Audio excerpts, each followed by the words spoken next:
Hello everybody, welcome once again to the GhiBliCast, the show where we go through every single Ghibli movie one by one. We've already done, I think, 4 of these, and if you haven't seen them all, they're in a playlist on this channel. The first 3 were on the Procrastinators channel, and we are the Procrastinators, consisting of Digibro, myself, and the Devu, co-host.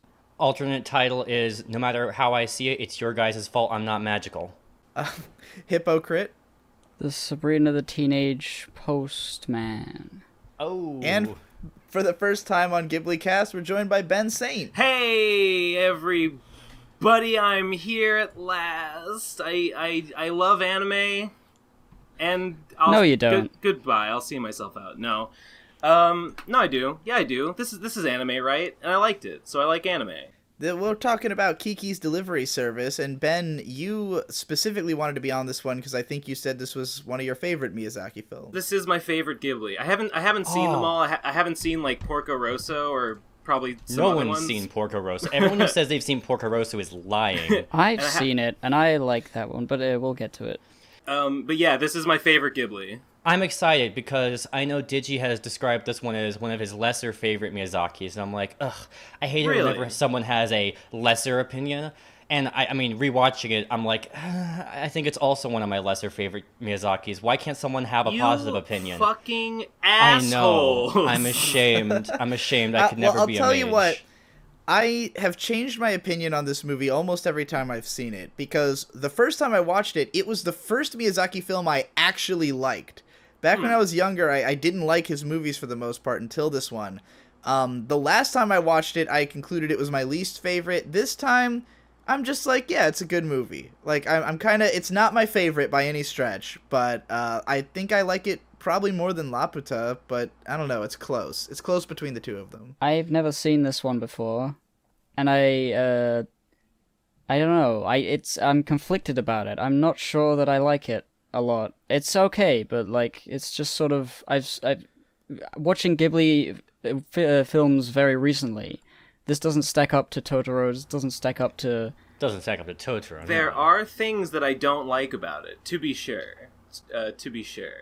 Mostly spoilers, the ending. But we can talk. I finally, I always hated the ending of this movie until this viewing, and I still don't love it, but I understood what the point of it was finally, but we'll get to that way later. I disliked it less. This is my second time seeing it, and I disliked it less this time than I did the first time.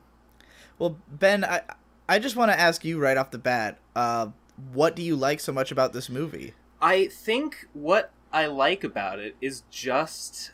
It's just nice, and like I really like Kiki, and I guess I just like the whole conceit of like her moving to a new town and starting a fucking business. I don't know, it's just nice. I felt like so much of the movie was not about Kiki or the delivery service. I mean, it's about Kiki, but like, she isn't that likable a lot of the time. She's just a teenager. Okay, and the delivery true. service doesn't have much to do with anything. Okay, one thing that bothers me, and it's not a problem with the movie, but it really bothers me, is that Kiki is like the shittiest witch. And she seems perfectly content with that. Like, okay, her skill, like she meets that other girl who's a fortune teller, and like her mom does potions and whatever. Her skill is flying on a broom, which is something that literally any witch can do. And also which she is awful at. Yeah. Well, thing is, that fortune teller witch is probably a lot older than her. Probably late teens, early 20s. No, she was exactly a year older, because she was just finishing her year abroad. Well, that's the thing. I would say that I would say that 1 year is exactly the year Kiki needs to become someone who has a thing like that, She does need it, but it seems like she's not going to get it because she seems content to run a delivery service. She doesn't seem like she aspires to do anything more with her powers. Could we not assume that she will become really adept at flying through the... I mean, at the end of the movie, she, through sheer force of will, uses, like, a shit broom to do, like, a harrowing rescue. So, like, it's... We could sort of surmise that maybe she will get really good at flying. I don't think the movie suggests that she will, or that she has potential to be a great flyer. This is she's no Harry Potter. I think it's less accurate fans. to say that it's wrong that she's shit at flying. I think it's a little bit more accurate to say the movie's title is a bit of a red herring. I just think of the delivery service as her desperate move to keep her fucking self fed. This is like supposed to be like the first episode of her entire series that is her coming of age story. This was just Act 1. I would say that. Like, the delivery service is her fucking day job. The title definitely gave me a weird impression when I got into the movie and I realized it, like, I was confused about what the point of it was. Like, was it about how the city is not as good as living in the country? Or about, like, growing up or something? Or was it about starting a business? I don't really know. It was just sort of, at some point, you kind of understand that it's about her getting over being a teenager, sort of. Whenever you get sucked into a what is the point of the movie hole, like, unless the movie is terrible or you don't want to rewatch it and then ruminate on it. And if it's still really confused and scattershot, then it's confused and scattershot. But a lot of times people just think a movie doesn't have a point, but you just have to watch it again, you know? You have to, like, I don't think the movie's confused or scattershot. Like, I agree that the delivery service itself is only, like, a part of what's going on here. Like, it's not really about the delivery service, it's about Kiki. But that's fine. Why wasn't it bread? Why was she not delivering bread? I do not understand why it was not a delivery service. That's weirded me out every time. That, like, why wouldn't it just be that the bakery has her be their delivery person? Like, why is because they had to come up with unique scenarios for her to fuck up on. Does she do that at all? Does she ever deliver bread? It is never. She watches the store. It's really weird because why would anyone come to that store for a delivery service? Wouldn't they just? I mean, now that she's famous at the end of the movie, it's obvious why they'd come there. But, like, why wouldn't they just go to the fucking post office? It would be funny, though, if she does develop the skill of, like, actual baking, like she can summon yeast from the molecules in the air or something, because that seems to be all she does for, like, half the movie. Maybe this is a bit cynical, but I think that maybe it's just the novelty. Like, they probably could just send a letter by the post office, but maybe they just think it's cool to have a witch deliver their shit. I mean, that's certainly why the first woman does it, because she just thinks she was impressed with what Kiki did already, and is like, I'll come back and be a repeat customer. I mean, I think most of the customers are people who need to, like, get something somewhere in a fucking hurry, and maybe the city isn't super well laid out to get from place to place, you know? Although it seems pretty well laid out. The city seems beautifully well laid out. I feel like possibly another problem with the movie, or like a discordance, some ludonarrative dissonance, you could say, is that the movie is about depression, but the city she's in is fucking idyllic, sans of shit that's weather. The point. That is the point of the movie. Yeah. So, to me... So I'll just come right out and say what I think this movie's about. The main thrust of this movie is that Kiki is a romantic, and she doesn't understand why the world is the way it is, and that's her problem. All she sees in this town is beautiful city by the sea. She doesn't understand why people would want to live there, like what the culture there is like, what it means to be in a place like that, and because she kind of goes there expecting it to just be the same as her hometown, to just be everyone knows each other, everyone's friendly, you're going to have a place immediately because, like, she just hasn't seen a world other than that. And then she gets there and she's just like, this isn't what I thought. This isn't, you know, all I thought it was going to be is the same kind of life I already lived, except it's in a beautiful town by the sea. All of her which raises the question. Yeah. You'd have to ask her, well, then why wouldn't everyone live in a city like that if it was that easy? You know, right. Why do you think anyone lives in an idyllic small town? Because there's different reasons to live in different places. Right. You know? So, like, and like all her fucking up really starts when she's flying around trying to show off, trying to, like, be like the opening scene of a movie where people react to a witch, and she's so smug about it that she closes her eyes and fucking, like, careens down into a fucking tunnel and almost gets arrested and shit. So she's trying to, like, she's thinking of this like a storybook, and she's thinking of herself as the witch character who comes into town.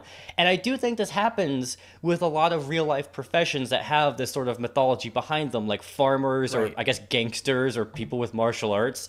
Real life people kind of think of themselves as movie characters when they get certain jobs that are kind of, like, portrayed in movies a lot.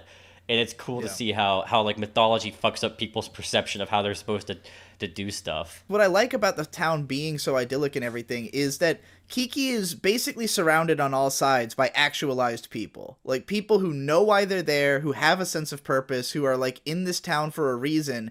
And all of her conceptions of how she's fucking up are all from herself. No one at any point is like, Kiki, you're a fuck up. Like, everyone loves her the whole movie. It's all just like the discordance between her fantasy of what it's supposed to be like and her actual performance that causes all of her problems. I was kind of annoyed at how, like, very easily she becomes depressed at other people. And, like, that first scene where she walks by the cool girls talking about stuff, and she immediately goes full incel and decides to hate them. Yeah. Yeah, Well, she's kind of, I mean, she's a teenager, right? So why would we expect her to That be well is, adjusted? But she kind of sucks.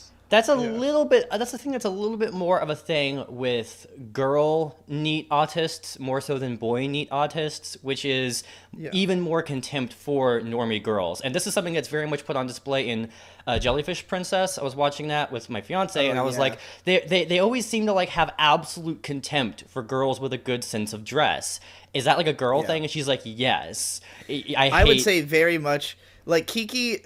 I understood this movie more from, you know, being with a woman, like having been someone who grew up with no women around at all in my life. It definitely helped me to be like, okay, I get these kind of hangups, like things that now granted, I'm also somebody who is hung up on the fact that I look different and like see myself as an outsider, and Kiki's entirety of her seeing herself as an outsider is all in her head. No one treats her that way at all in the movie. There's even a line where she says, like, did you see the way that his friends looked at me? And it's like, yeah, I did see the way they looked at you. It was normal. They just looked at you. Like, they didn't even make a face at you. The one scene I relate to the most is, and I'm sure a lot of people would agree, this would be the scene they relate to the most, is when she's yucking it up with the striped shirt boy, and then all of his friends come out on the junky little car, and she's just like, oh, people having fun? I have contempt for them. Was she jealous that that he paid attention to them over her, or did she just think that like they were outsiders and didn't want them involved? I actually just thought, like, she sees herself as an outsider all the time because she wears the dress that is the witch's dress, and she doesn't get to wear like cool clothing or whatever. But like, it is all in her head. But like, in a normal, like, not a normal movie, but like most movies are about like witches and wizards and stuff being outsiders and outcasts because people don't, know what they are and understand them. But in this universe, witches are just normal, and people are like, oh, cool, a witch. Yeah, well, they're not normal. They're neat. Like, people think they're cool. I think I might be more qualified to project an assumption as to exactly what she was feeling in that scene when she got all down all of a sudden. Is that, at least speaking for myself, around her age, but especially a few years thereafter, I started to realize that when I hang out with a bunch of people who are yucking it up and having fun, I can't enjoy the fun with them even when I'm trying. It's a weird thing, and I know felt the same. Yeah, that was also the most relatable scene for me. It's why I didn't have any fucking friends, because even in the event that people were being nice and open with me, I wouldn't reciprocate. And eventually, without some other purpose in life to turn to, I started to be a bit annoyed by it. I'm like, well, those people having fun. I guess I'll just go home now. I'm busy. That's exactly what she does. I think in that scene, what she's feeling is like she's an outsider, but she's starting to form this connection with what's his name. Does anyone remember the kid's name? Tombo. Tombo. Why the fuck would that be his name? Anyway, yes, she's starting to form this connection with Tombo, and it feels good, and she's opening up. And then these other kids roll up, and I think it's probably a combination of like, well, this is too much for me to handle at this point in my social development, as well as like, this is not going the way I expected. Like, I expected to be bonding with this kid, and now suddenly there's all these other kids, and like, this is not what I expected, and I don't like it. I'm out. There's something that Econ said that stuck with me, and I think you were there for it, where he said you can't have a conversation with more than 4 people. Whoa. And I don't know how true that like exactly is, but I would say the feel PCP that is pretty good evidence for it. You can only, when you get too many people, you start to have multiple. It starts to splinter off sub conversations, and I think that when she sees immediately with the involvement of these people, Tombo's attention is already split from her. So, like, the meaningful connection they were forming there, like, he's already having another conversation she's not even a part of. And she's just observing that, like, well, now I feel like I'm the odd man out, because you already know all these people, they're already friends. I'm not going to form meaningful connections with them because we're going to be in a group, so none of them are going to get to know me. We're all just going to be swept up in the moment. Like, I fucking can't stand hanging out with other people. Like, my friends... other friends, I avoid like the fucking plague. Like, I cannot stand when one of my friends tries to involve me in what their friends are doing, because I don't know your friends. And, like, for me, the purpose of hanging out with someone is meaningful conversation. It's not to just be one more in a group, a hive mind, if you will, because that's what you form when you go above the conversation limit. It becomes,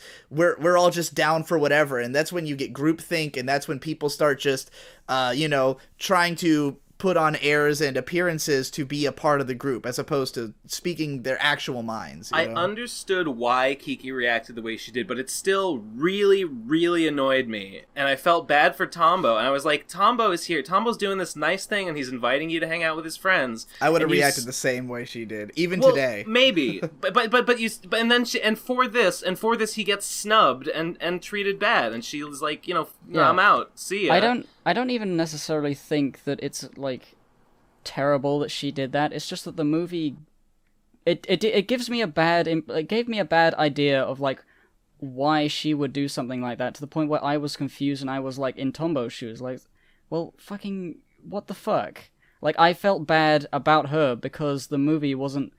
It was just confusing me about, like, what is Kiki? What is she? I don't understand this character. That's very fair. I felt it completely in her shoes the whole time, but I totally get it not feeling that way. I related to that scene probably the most, and I don't know. I find her easy enough to understand, not necessarily to always relate to, but I mean, I've been through most of the things that she goes through in this movie, and I definitely think I've been through all of these things too.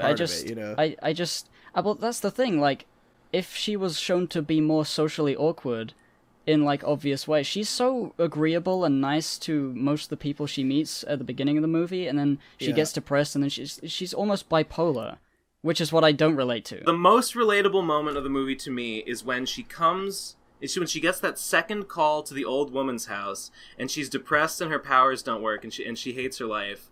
And the lady, like, gives her the cake and, like, says she wants to know her birthday, and, like, she starts to cry. 'Cause, like, you ever felt that? You ever been sad and then someone does something nice to you, and it's like, it's too much, and, like, you don't know how to deal with it? It's a bit of ego death. It pulls you out of yourself and, like, reminds you that, like, other people care about you. 'Cause I think that a big part of Kiki's problem throughout this movie is she... Okay, to break down why I think her conflict with Tombo happens, and I don't know if this is different in Japanese. I feel like it must be, because in Japanese there are formal and informal ways of speaking, and I would bet, and commenters correct me if I'm wrong, that Tombo has a more informal way of speaking because he's a city kid, and she doesn't because she's from the country and she's very polite.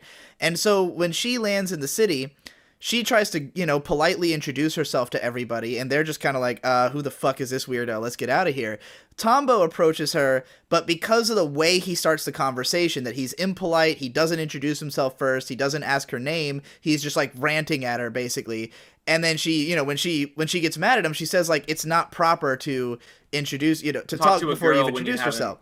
Right. Yeah. So, like, even though he legitimately is interested in her and cares about her and thinks she's cool right from the start, because of the way he does it, she rejects it. And so she's still in the mindset of, like, nobody likes me because it's nobody who I respect likes me.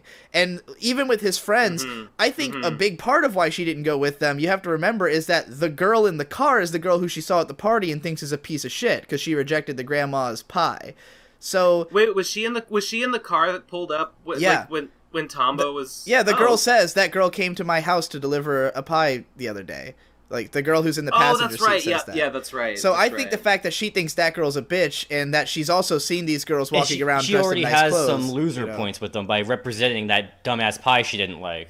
Were the girls walking around at the beginning in the cool clothes, the same ones in the car? I'm not sure. I mean, they're similar. At the very least, they're like similar. I They know might that as one well of be them, the same as far as Kiki's concerned. One of them definitely was the same. So And you know, I'm really interested in that part where she goes to the party, because every time I'd seen this movie before, I thought, and it seems like if you just read it on the surface, the movie is saying, like, this girl's a bitch, and we're kind of meant to just, like most of us will probably agree with Kiki and Gigi, because even Gigi's like, wow, what a stuck-up brat when they're leaving. But then I thought about it, and what the girl says is, I told Grandma not to make me one of these pies. And I thought about it, and I'm like, yeah, you know, Grandma maybe didn't she's listen. not... Yeah, Grandma's not really talking to this girl. Like, I mean, obviously she's like a rich, spoiled brat, and the grandma's also rich. They probably don't really talk that much. Grandma's just like, I want to do something nice for my grandkid every year. But grandkid's like, well, you're not actually doing something nice for me because I told you I don't like this shit, you know? I want to make my specialty, even though I know you don't, even though I should know you don't like it. The grandma does seem, the grandma is obviously someone who is insistent on, I'm going to fucking old-style nice fag your ass, whether you like it or not. The same way she insists on paying Kiki. Before I go any further, I want to say that a herring and pumpkin pot pie sounds fucking sick, and I want one. Really, really bad.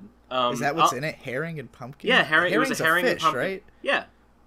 That's interesting. It sounds great to me. You like that kind of sounds like very rustic, New England. Sounds very New England. Old-fashioned kind of food. But yeah, that's an interesting observation that like the I hadn't considered that the grandma's like that the girl she's got her reasons. She's not just right. She's not just stuck up. And again, that was something I only connected with because of my relationship, because I've literally seen, like, my fiance's, not her real grandma, like, step-grandma, is, like, she constantly, like, pretends to do nice things for people, but she's extremely transparently a bitch.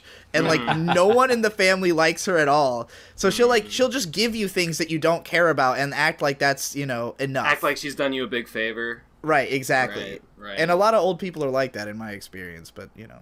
Whatever. Boomers, am I right? Gamers. No, is that the new generation? Yeah, it's boomers versus gamers is the next ink fest. You know, considering that there's a fucking dirigible in this movie, I think it might be that Kiki is a boomer. Like, what era does this take place in? I think it's supposed to take place sometime in when the I was 70s your age. When I was your age, I paid my way through college and bought myself a house on my fucking delivery service job over a summer as a witch. Yes, boomer. There is actually one very brief moment where you see some like modern-looking houses. I think this city's a little bit antique and like well preserved. There's even one line in the dub that I listened to. I watched the older dub that wasn't Disney. They make a reference to disco. So I think it's supposed to be the 70s or something, or 60s, 70s. They reference disco? What drove you to watch this other dub? Like, I thought it sounded a bit better. I compared them. When do they reference disco? At the very beginning of the movie, when the girl, when she's seeing her friends at the old town off, one of the girls is like, "Oh, wherever you go, do you think they'll still have discos?" Maybe I misheard the line or something, but I thought it was weird. Okay, that might be. That might not refer to disco, the style of music. That might just refer to like a dance club. I'm gonna get you the screenshots of the more modern looking buildings in a second. I'm almost got them. I don't think this movie takes place in the 70s. I mean, the cars look pretty fucking old, right? Like it's kind of weird. Yeah. Prepare to feel like an idiot. Because like the generic word for like a dance club in Spanish is discoteca, right? All right, that's motherfuckers. A word that is read it and used. weep. My screenshot is processing. My fucking come on. I'm trying to show everyone up. Process the fucking picture. Everyone. And then you'll hear the ding and it'll go on screen.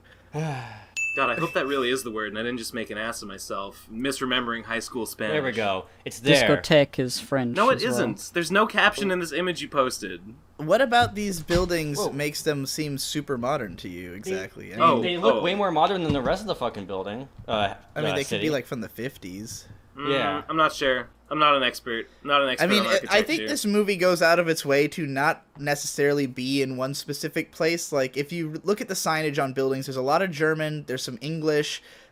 Kiki's... The bread maker, when he makes her sign for her delivery service, it's in Japanese, which I thought was a strange choice, because I was like, how many people in this town can read that? Wait, is the signage in English? The sign for their shop is in German, and then the sign for Kiki's delivery service is in Japanese. I think this world takes place in some sort of alternate universe where the Axis won World War II. Everything's German and Japanese now. The pregnant woman here, she has like a Japanese name, right?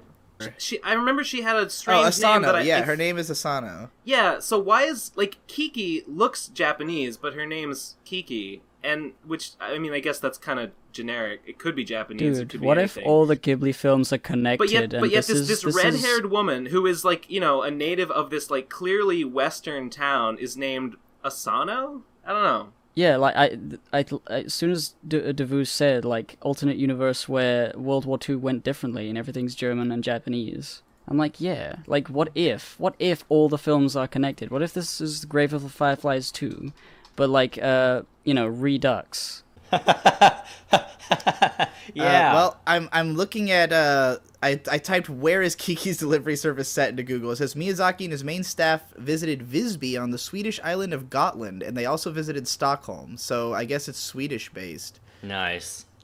And I know it's based on a book from Swedenland. I'm gonna look it up. Oh, the novel's actually Japanese. So Nice. So I'm ready to just dive right into my metaphysical headcanon regarding the whole theme structure of the film. Are you ready? Yeah, go ahead. It begins when she's rapidly packing things up, and Gigi is naysaying the idea that they should leave so soon. And she says, and if we put it off for a month, and I find some wonderful boyfriend, then what do we do? So that was the line I didn't catch the first time I watched it. I was just sort of thinking of it as moving out of the house. I considered that line to be the keystone of the movie, but I feel going by our notes, I feel the opposite way about it that you do. So I'll let you finish first. This is the kind of thing this podcast is for. So, what I saw there is that there's this gravitational pull of norminess, and Kiki recognizes that, and she's afraid of it. And I also like headcanon that basically she recognizes the sort of lost potential for like academic or biopunk greatness that her mom had. And her mom is basically Nasuka in an alternate dimension where she settled down and became a mother. She has like the same hair color and she does the same fucking thing, right?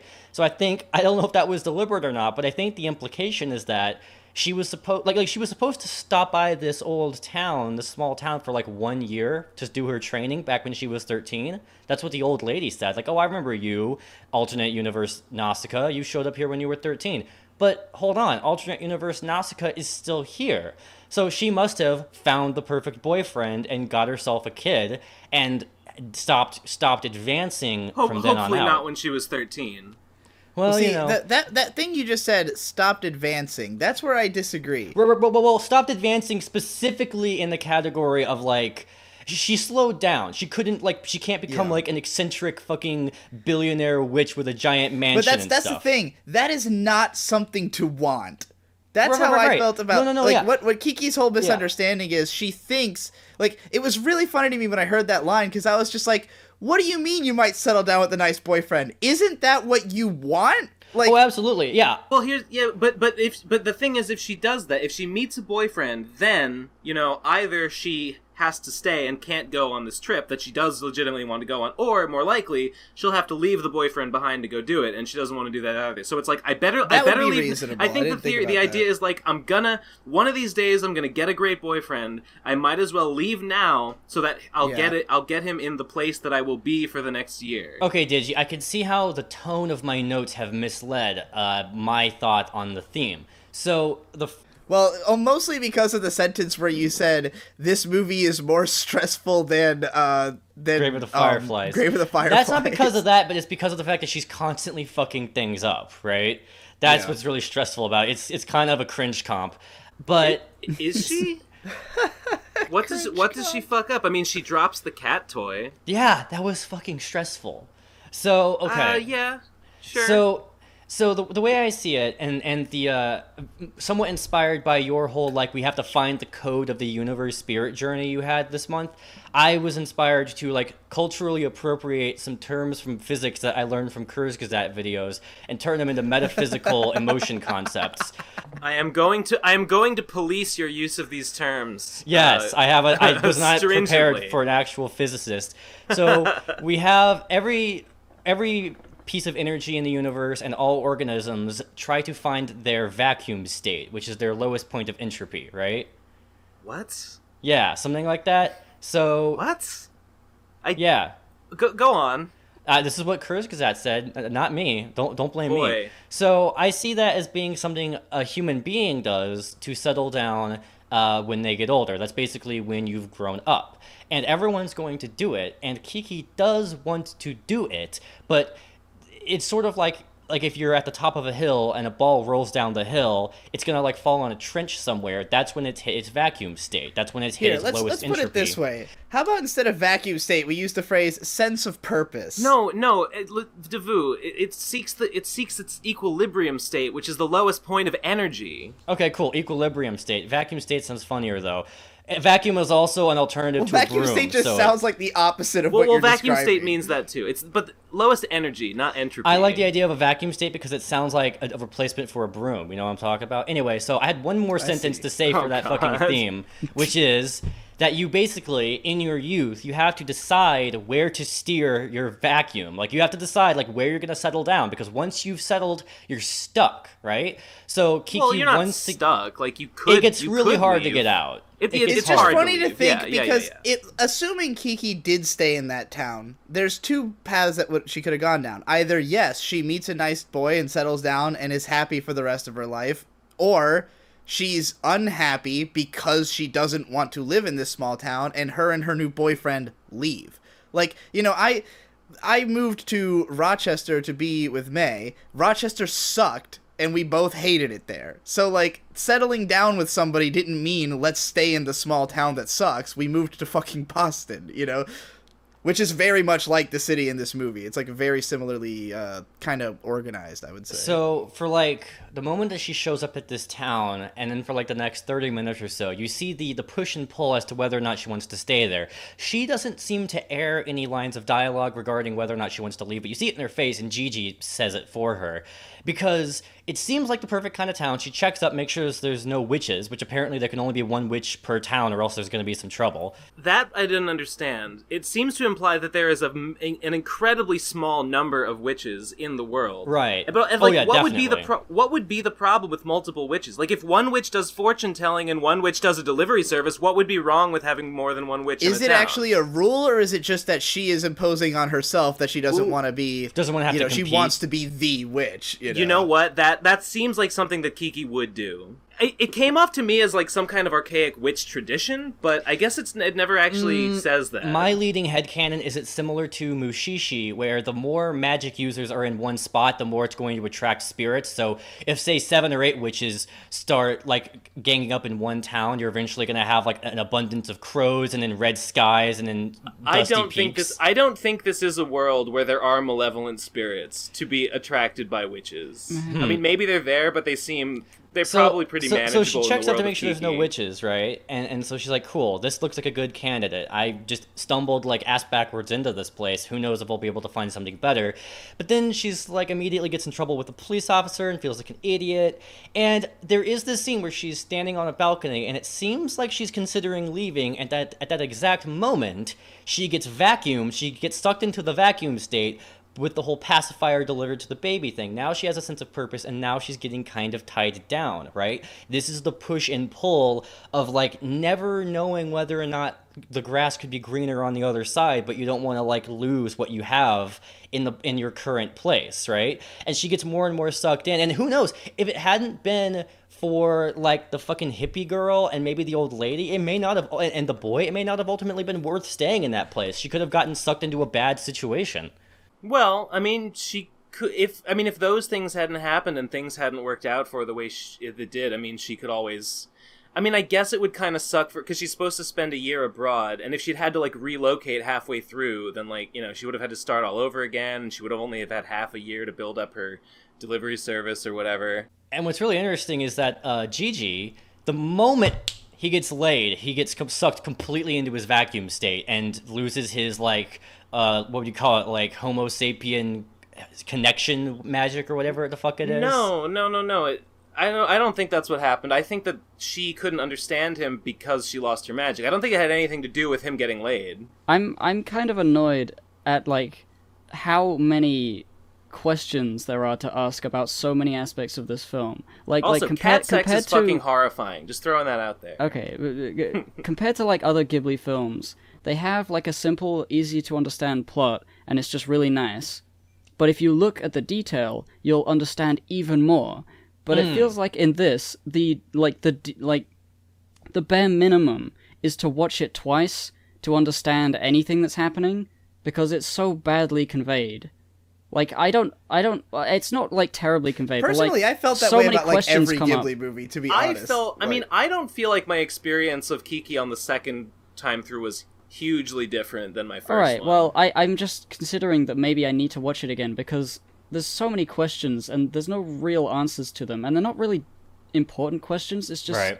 It just sort of feels annoying that there isn't as much Ghibli detail. Let's like discuss. The ones you've been asking this whole time, like maybe the cat did this, or maybe there's something else. One of the early notes I took was, I don't remember if it's her mom or someone says the phrase, "it's not really important."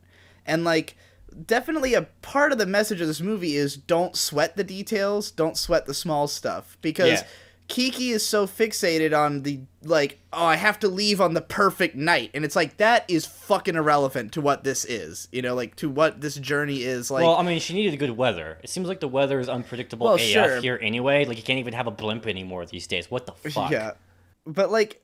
it just seems like Kiki is so worried about the clothes that she's gonna wear when she goes to the party, the thing, like, it's always just like, how am I gonna look, how is it gonna be, it has to be just right, but it doesn't, because that's not what life's about. It's never about doing it perfect, it's about living, it's about figuring out what your broad purpose is, because you're, like, appearances, that's all gonna go away in the long run, you know, like, those are the things you don't need to worry about, because that shit is going to melt away once you're older, and once you've settled down, which Kiki seems to know is going to happen, but not why. Again, like, everything in her vision, everything about how she wants things to go is just a misunderstanding of why she has to do the things she has to do. Why do you have to grow up? Why do you need to go to the big city? Why, you know, do you need to settle down? I think talking about, like, the lore, the mysterious lore, I mean, not all the ambiguity I find interesting, not disconcerting, but I think I kind of pick up on a bit of, like, a tension, a push and pull regarding her feelings towards all the witch tradition,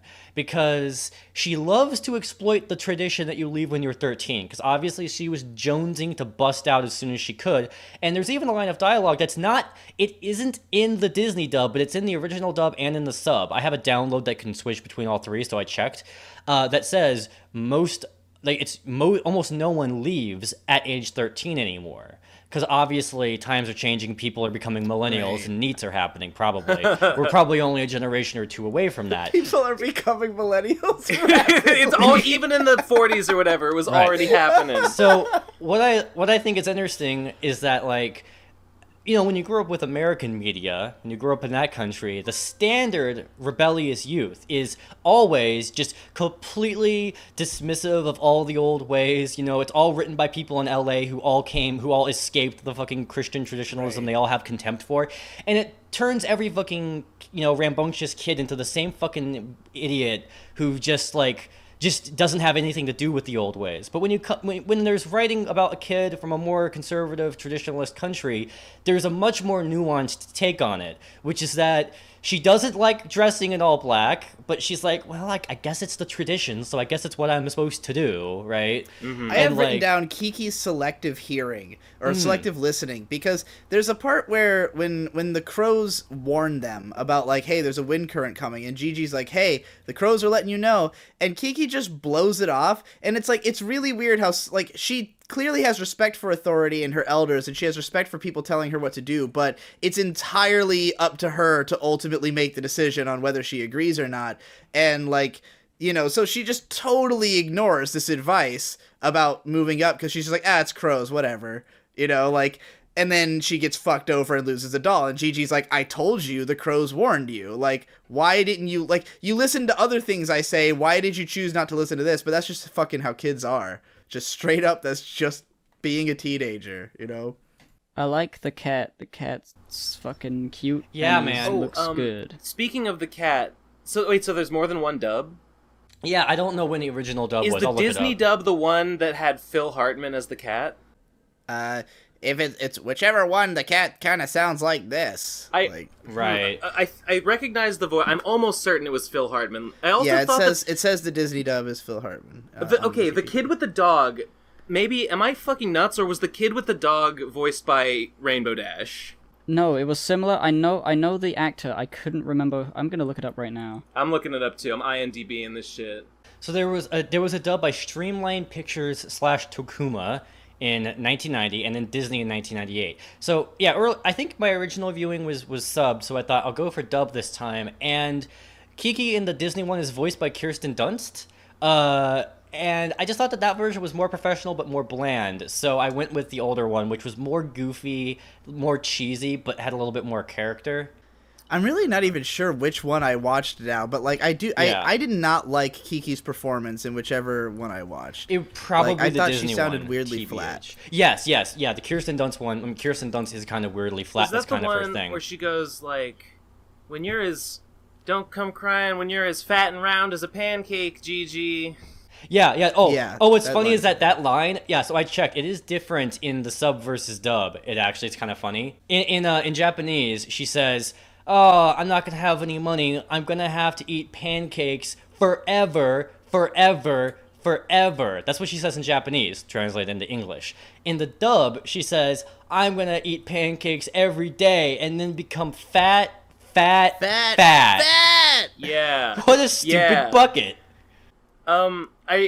I thought it was strange that, like, when I think of pancakes, like, people use pancake as a simile or whatever for flatness, for being like squished and flat and thin.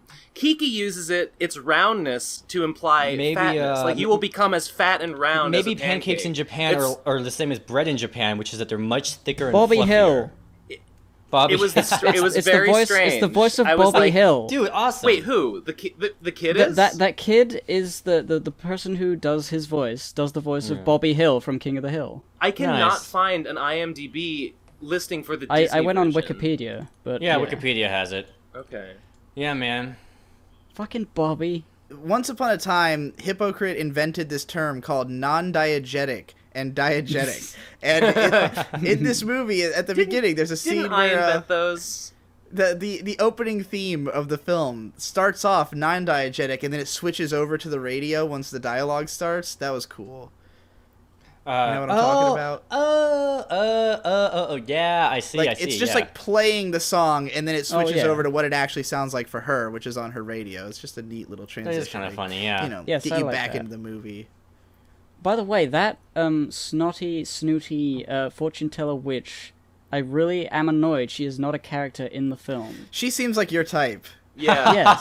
Yes. I wrote down that what's interesting about her, she's a perfect foil to Kiki in that she has the opposite extreme problem, where Kiki doesn't get the big picture at all, and she's sweating the details, and she's childish. This other girl's problem is that she's too self-serious and too unromantic, where she's just like, oh, I've got a job. I'm a professional biatch, you know, but like, she's obviously quite prideful about it, and that's fine. Like, she's clearly doing well. It's not to say that she has a problem, just that, like, she is the total opposite extreme of Kiki. Like, I don't know. How do we know she's doing well? How do we know that she doesn't live in like a shack but she flies around in a fancy robe with a fancy necklace on and like tells other witches how well she's doing as like her escape?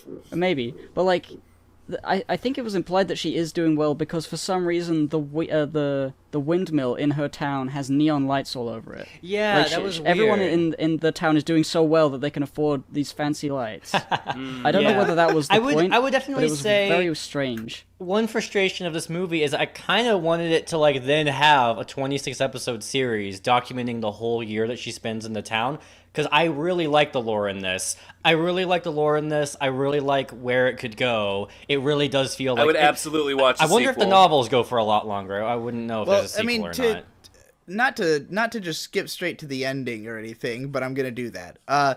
So I think, and this is how I finally understood what the hell the point of the ending was, because it always bothered me that this movie is like so quaint and so slow, and then it ends with like this big, audacious, cartoony, bombastic thing, right?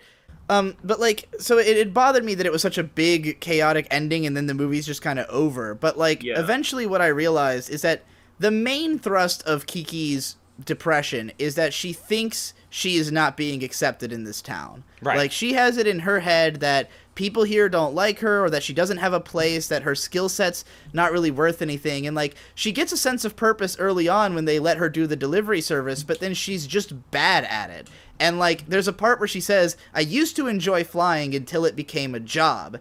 But it's not that she doesn't enjoy it because it's a job. She loved having the job at first. It's just when she was bad at it that she started hating it, you know? Right. And so Yeah. I think that it's just kind of this sense of defeat that she keeps accruing throughout the movie, thinking, like, nobody likes me, I have ugly clothes, I'm an ugly girl. There's a part where she says to the artist, she's like, I want you to pose for my picture. And she says, I'm not very beautiful, though. And the artist just fucking laughs at her, which Yeah. I love that moment. Because I'm like, yeah, of course, you're a fucking Ghibli girl. Of course you're beautiful, I love you that she idiot, even says, you like, know? I need to finish the painting. Could you be my model? Because you could be a part-time model, but you'd probably still have to keep your normal job as a baker and delivery service woman.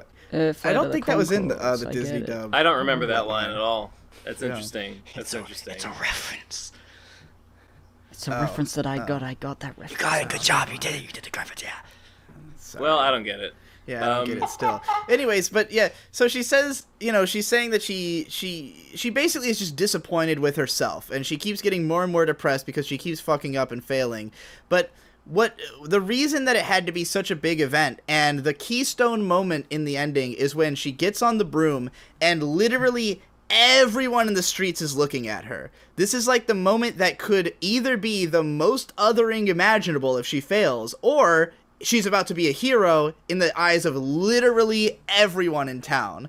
So, like, the reason it has to be such a big deal is that, like, yeah, literally everybody knows who she is now. Everyone thinks she's cool. Everyone thinks she's a badass, and now she can feel at home in this place, and that's why it kind of works as an ending. I think that sucks so much. You know what? I don't awful. disagree, because I think it's too simplistic of a way to just resolve the entire conflict in one fell swoop. We're watching this girl. This, you know, sure, she can fly, but, like, for the most part, she's a normal girl like any of us. Or, yeah, I mean, a normal person like any of us, right? She moves to this town, and she's starting a business, and she's dealing with normal problems. And she's got fucking self-esteem issues, she's got acceptance issues, she doesn't feel like she belongs in her community. And we're like, oh, how is she gonna resolve this? Like, what lesson is she gonna learn? Like, what's gonna change in her to bring about, like, you know, a resolution to this internal conflict? And the end, and the way that the movie resolves it, is a fucking disaster happens, and she saves someone, and is on the news, and is a hero. Right. Fuck that. I do remember you saying that garbage ending. Compared to the other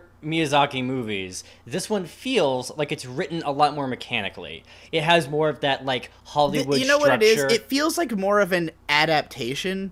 Like, because a lot of his movies are adaptations of novels. This one feels like a point for point, like, here's what happened at this part of the book. Like, kind of like a Harry Potter movie, where you kind of feel like you're just going through, like, okay, well, every book is 1 year, so here's the key moments we have to do through every year, you know? And with this movie, yeah, it feels, the pacing all around is just kind of off. Like, some of the scenes in the beginning go on way too long. I thought, like, her getting introduced to the town took forever. I was annoyed that like, I felt like it was kind of depressing through a lot of the through a lot of the movie, because there is no mentor for her until, like, right at the very end with the painting lady. And she has to go, like, the baker lady's just sort of there. She doesn't really help her too much. She just sort of is putting a roof over her head. But she doesn't have anyone to go to talk about anything until, like, right at the end of the movie. That was what bothered me. Sorry, last time I saw the movie, like, I kind of had, because historically I had liked this movie, but the last time I watched it, I was like, man, this movie's just kind of depressing. Like, it's just watching Kiki fail over and over again. Wait, wait, when does she fail, other than when she doesn't deliver when she the first cat? comes to town, she fails to communicate with everybody. Every time she talks to Tombo, it falls through in some way.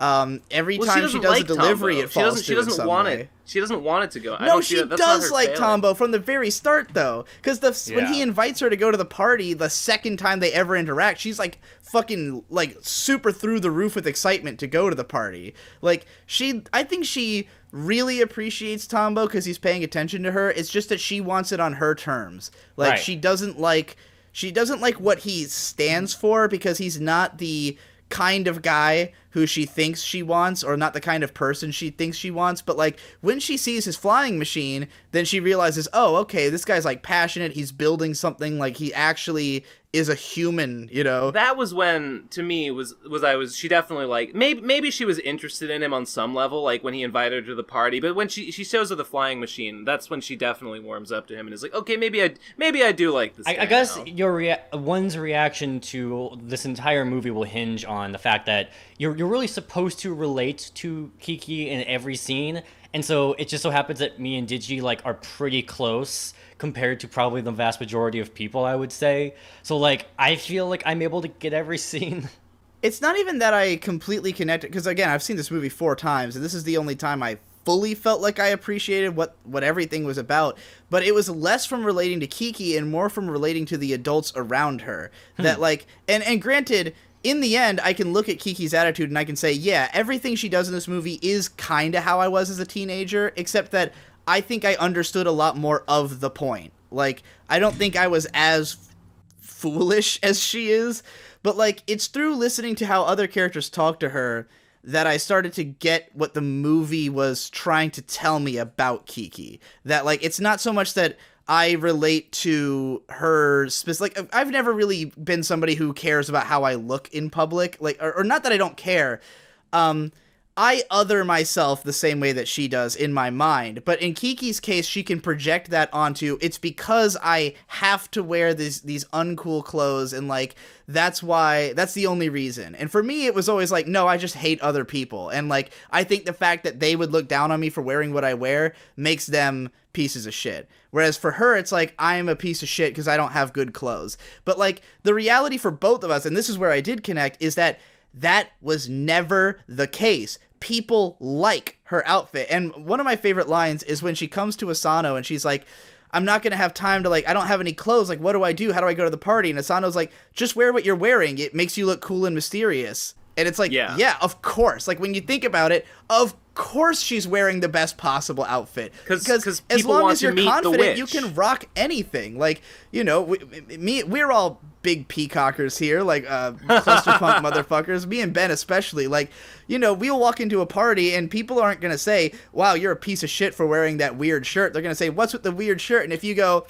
yeah, I picked it up for $3. I'm a badass. They'll be like, well, shit, you know? If you roll with it, it's fine. Exactly. Like, basically anything is fine if you just roll with it. I was a little confused about how they brought up, like, the red shiny shoes in the shop window. That never came up again, did it? And yeah, a lot of things like that never come up again. I don't even remember those. Devu is right that this feels like there's a lot of setup for things that would happen in further episodes of a show. Yeah. I have a complaint. I have another complaint about the ending, which is that not only is it thematically terrible, it's tedious and obnoxious in the way that it does it. Okay, how many times in a row can Kiki lose control of her broom only to miraculously suddenly fly again right before she hits the ground? I think that happens like 3 times in a row. Ben, I have to say, it's just such a coincidence. I have to say, I feel pretty deflated in my optimism regarding you liking the movie more than us. You're complaining the most.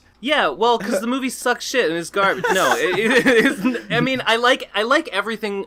I love the movie up until the ending, and I think the ending is a big letdown. I guess I could say that the ending is meant to be like a microcosm of the movie up to that point, that she keeps falling and getting back up and falling and getting back up, and it's yeah. like, you know, but yeah, sure. it's not the best. And then watching her on the shitty broom, like 2 feet away from Tombo, reaching out her hand like, is she gonna get him?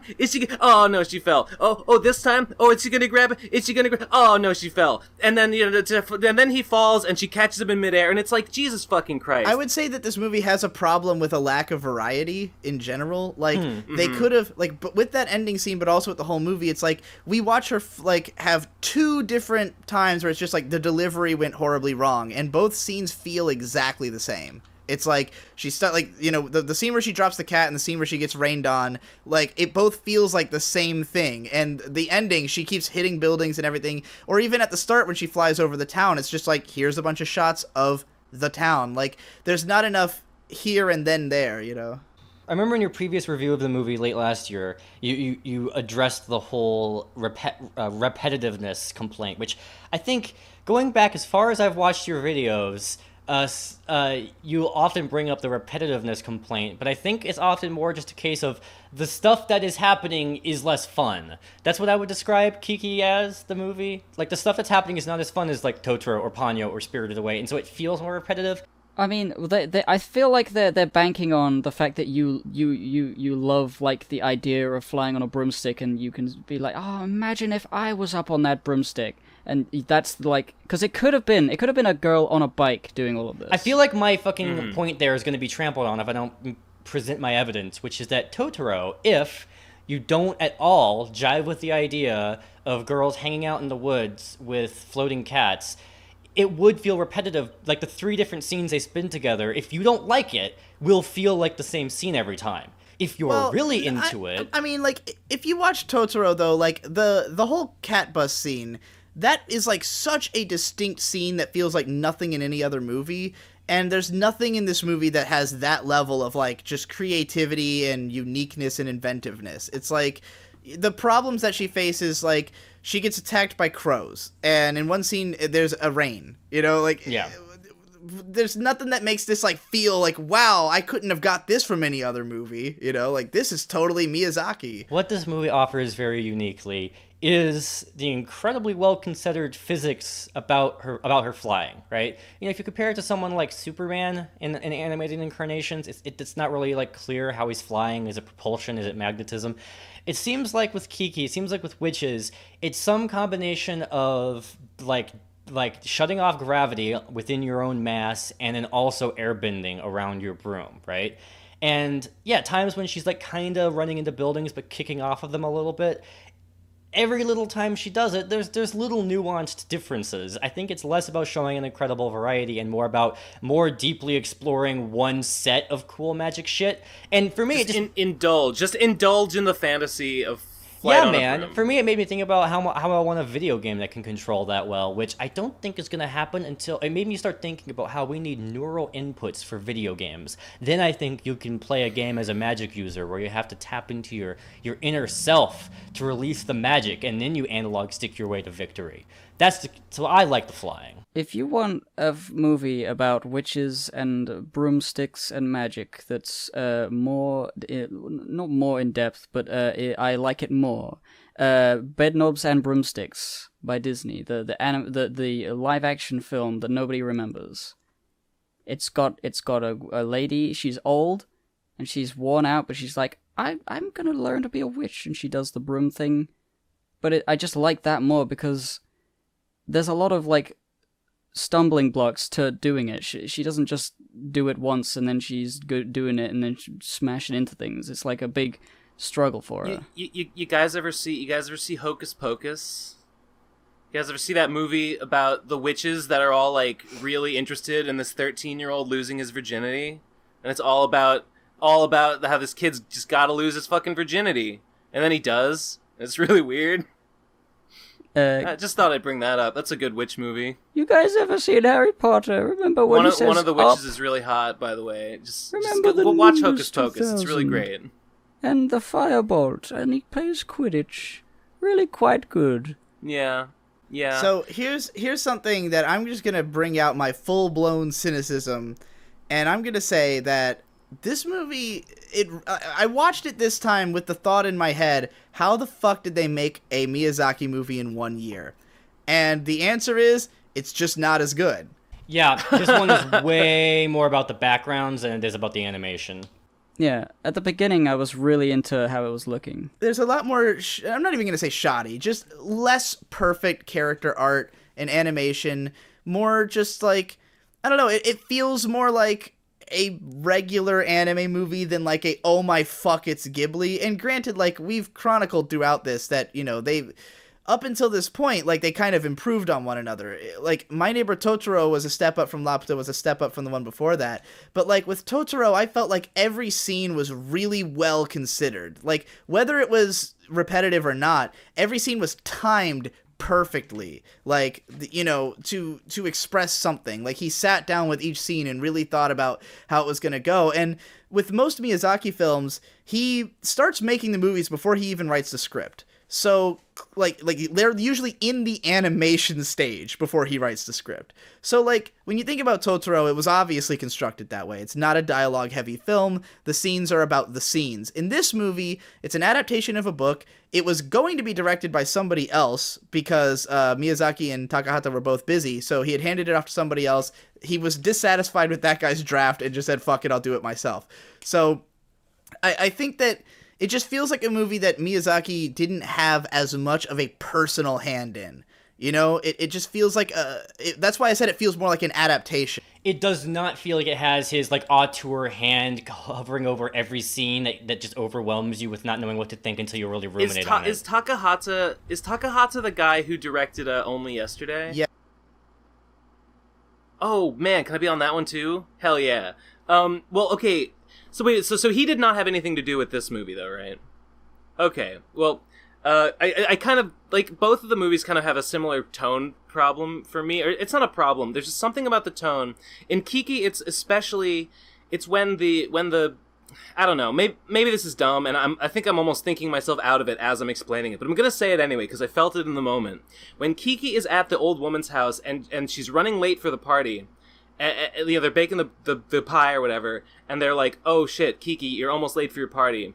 The extent, like, the seriousness with which these two women treat a 13-year-old girl being late for a birthday party is so out of proportion to what its actual importance that I could not help but be kind of annoyed and roll my eyes and be like, guys, you're embarrassing yourself by caring so much. I think that's part of the point, though, is that they are kind of embarrassed. Like, yeah, I mean, this old woman is clearly, like, really invested in Kiki and really just loves her immediately. So I guess I get it. To just go through my notes about that scene, because, like, I feel as though what that scene was meant to show us is that Kiki does have a bunch of skills. Like, she is really good around the house. She's good at, like, cooking and repairing things, and, like, these are all things that this old woman really appreciates because, like, she replaces a light bulb for her that clearly both of these old ladies have probably just let be broken for a while because they can't climb a ladder and they don't think to call somebody to do it. And Kiki,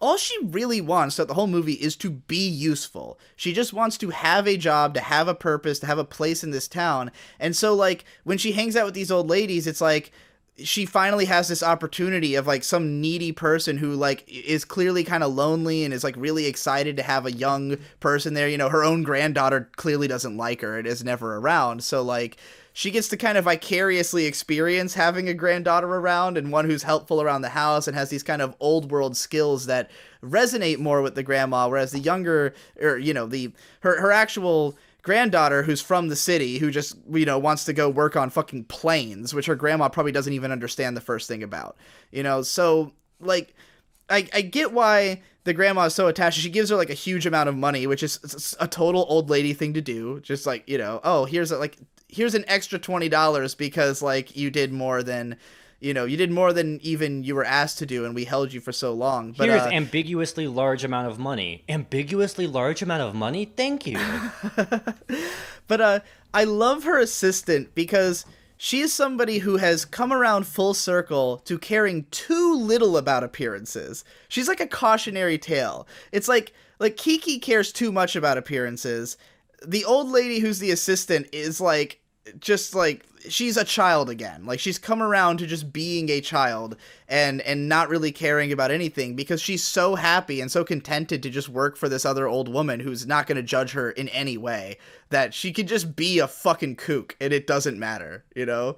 And I thought that was interesting that they put that character in there as, like, you know, another sort of counterpoint to Kiki's attitude, to just show you, like, yeah, you can be this fucking insane and still make it to this age, you know? I wanted to mention about, like, comparing this, like, the fact that this Ghibli is just, you know, not a lot of, like, effort or time was put into it compared to, like, previous ones.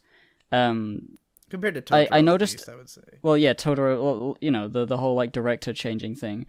And I was I was going into this not having seen it before and expecting it to be like, better than Totoro or at least on some similar level to that. So I started, like I did last time, noting down like Ghibli details, but there was only one in this film, and it was right at the beginning. It was the bells in the tree that they have placed all around the house, which I really liked because it was like, it was an aspect of world building that you wouldn't normally think of. You wouldn't ask why aren't there bells in the tree, but when you think about why they would put them there, it just makes a lot of sense. It's like, oh, of course, she's a witch in training, and in order to make sure, she's not smashing into trees and dying, we listen for the bells. And so we won't have to, like, watch her for doing it. And it's like, that's a really cool addition to detail, and it's like, that's the sort of thing I was expecting for the rest of the movie. But after that, like, nothing of that nature, of that, like, incredible detail that would, like, make you, like, oh... I've got some Ghibli details here again. that I'll bring up. And not that I noticed, anyway. There's one that you wrote down, Hippo, but I don't know if you thought of it as a Ghibli detail. Maybe I did. But it's the one with the baker showing off to the cat. Oh, yes. That was a great scene. That's one of my favorite moments, but I actually think that there's more to it than that. It's kind of a running thing going on with the Baker couple, that they're very showy. And, like, I first caught on to it when she's pouring hot chocolate for Kiki. She's got this, like, real sassy, proud look on her face. Like, yeah, that's right. I can pour it from, like, 6 inches up, like, with my eyes closed. And it's just that I think that those two characters, they have a very clearly defined sense of purpose in this town. Like, they've come here, they've set up a bakery, they work hard, they care about what they do, they're good at what they do, they've got a kid on the way who they're probably going to train to do the same fucking job. Like, these two know exactly what they're doing here. Their shop is set up in a really swank location with a huge view. Like, these two have worked hard to get here, and it's so clear that, like, Asano just sees through Kiki entirely. Like, she totally gets why she is the way she is, but doesn't want to baby her. She's like, you gotta figure, like, I'll help you, but you gotta figure it out for yourself. She's not gonna, like, because she knows that she's not gonna listen to advice anyways. If she were, then she would have listened to her mom at the start of the movie, It's but, funny like, you mentioned the way that she pours the hot chocolate, wherever the fuck it is.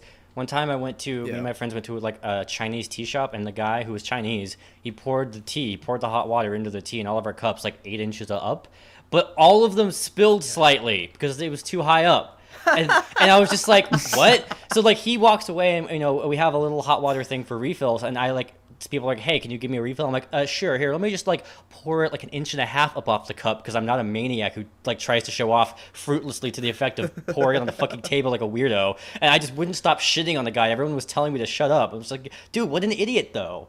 If you can't actually show off, don't. Yeah, it's pretty embarrassing.